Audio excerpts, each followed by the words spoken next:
Trending at agaw pansin ngayon. Sa mata ng mga netizens, ang kagwapuhan at kaakit-akit na hitsura ng close insecurity ni Vice President Sara Duterte na si Lieutenant Raven Snapper.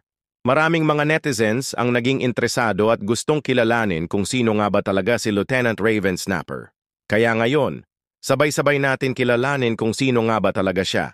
Pero bago natin simulan, pa-subscribe naman sa ating YouTube channel at pa-hit ng notification bell para maging updated sa ating susunod pang mga uploads. Base sa impormasyon na nakalap natin, si Lieutenant Raven Snapper ay second cousin at most trusted close in security ni VP Sara Duterte. Siya ay 30 years old na ngayon. Siya ay Philippine Navy officer mula Cordillera Administrative Region o CAR. Siya ang bunso sa kanilang magkakapatid na parehong mga Navy officers. Nag-graduate siya bilang top class ng Philippine Navy Academy o PMA sa Baguio, batch Sinaglahi Class of 2015.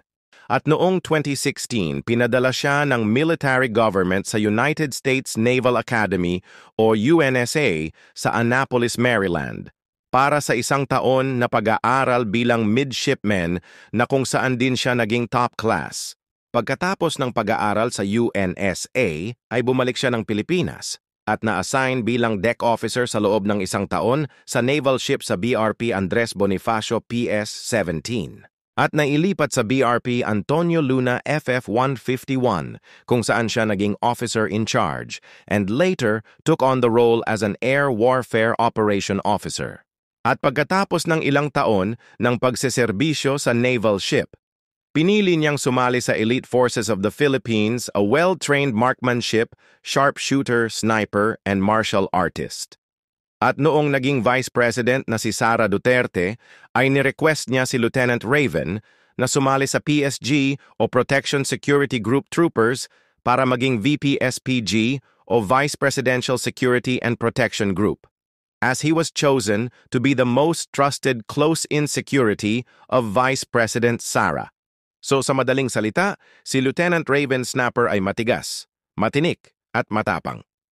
Ngayon, bago natin tapusin ang videong ito, narito ang ilang mga komento ng mga netizens na talagang napapakilig sa kagwapuhan ng close insecurity ni VP Sara. Sa panaginip na lang kita mamahalin. Mukhang hindi na si VP Sara ang aabangan ko kapag nangampanya. Hala ang pogi. Siya ang stress reliever ko pag nakita ko ang mukha ni Toreng Tikbalang. Kateki, alagaan mo mabuti ang VP Sara natin at ako na bahala sa'yo. Hala, sabi ko na nga ba eh. Hoy, wag ninyo naman yan ang kinin. Diyos ko, focus kayo sa VP. Ngayon, ano ba ang reaksyon ninyo dito sa ating video? Feel free to comment down dyan sa ating comment section. So para sa mga hindi pa nakakapag-subscribe, mag-subscribe na kayo para maging updated sa mga susunod pa nating videos.